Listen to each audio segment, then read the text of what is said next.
Hey folks, this is Eric Walls, field agronomist with Sun Ag. This week we're on location at our agronomy plot. This year we have 5 nitrogen trials. We're going to take a look at 2 of those today.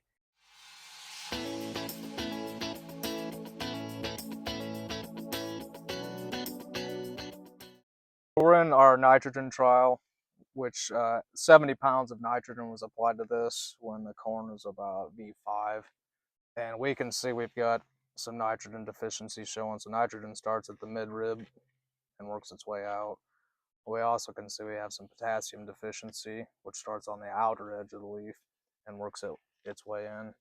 A little background on the plot itself. Obviously, it was a pasture in the past, so I've had sheep on it and did not apply any fertilizer or have any soil test taken on it. So just kind of went at it the way it was. We can see we have nitrogen deficiency showing with 70 pounds on at least the bottom 2 to 3 leaves, and I would say just going down the line about a third of the plants are firing up 2 leaves from the bottom at this point. So we're looking at the 120 pounds of nitrogen per acre, and we do see some firing on those lower leaves. Again, both nitrogen and potassium. The bottom 2 leaves are showing some deficiency, so we're losing some yield potential there because of that. And there's a little bit of firing, but not near as much. I see more potassium deficiency than I do nitrogen as a whole. Currently, we're probably still set up for a pretty good crop with the 240 pound rate, but time will tell. So in addition to getting input from you about what products we should be testing, I'd also like to know what background information would you like to see? Would you like to know more about soil test on that trial? Would you like to see more tissue testing done on those trials?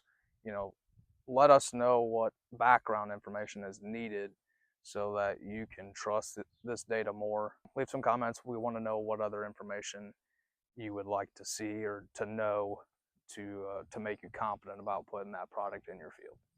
So looking at this here from 110-day corn planted middle of April, we do see quite a few kernels that pollinated a little bit later than the bulk of the year. So we're going to need good weather conditions over the next few days to make sure those kernels do stay viable. Today's cloudy like it is. That's not good. From what I can see, out of all 3 years, is pollination's a little bit less than what you'd like. So the butt and the tips both on all 3 years have issues to them. The 112-day, it's a different field but similar planting date.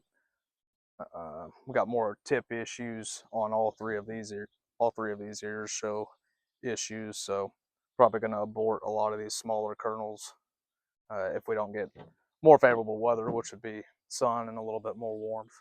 The 116-day hybrid, same planting date. Again, that last quarter of that year showing issues on all 3 of them, and just scattered kernels throughout, even on the bud on this one that weren't pollinated correctly or timely. And then finally the 114-day hybrid that was planted about 3 weeks later, just seeing for the most part just the butts and maybe the very tip of the ears that have not pollinated throughout. Still very random misses. So on these 4 fields, pollination was not as good as what you would hope, but it is what it is based on the weather that we have between the heat and now cloudy days. This is what it is. So we'll keep an eye on these. So this is again, this is still at R2, so we're still at the blister stage on these ears. On these other 3 hybrids, we're at the R3 stage, so we're now on that milk stage. That's where we're at on pollination at this point. I'd encourage you to get out and take a look to see how your hybrids are doing, to see if some had more success than others, and to see if planting date made a difference. So right now, I'm going to say the middle April and that May 12th, 14th range, the pollination looks pretty similar at this point. So, but this one's still got a ways to go to see what kernels are retained, and that'll be based on the weather. So we're going to stage a soybean plant. I want to look for a trifoliate that has a fully mature petiole on it. So this one's going to be our first one on this plant. So we'll call this the first node, second, third, and then our fourth. So within one of those 4 nodes, we're looking for pod length. We're looking for at least 3/16 of an inch long for an R3, 3/4 of an inch length, 3/4 of an inch long for an R4 plant. So we do have that. Actually, we have a 4 bean pod here even. So we do have, this plant would be staged at R4. So I know for a fact the grower has already applied his fungicide on this field. Know that as we get to R4 and R5, the amount of flowers that new flowers we're gonna have is gonna start to decline. So any stress that we're having from here forward with beans at this stage can be pretty detrimental on future or on your yields. So there are a lot of small flowers on here.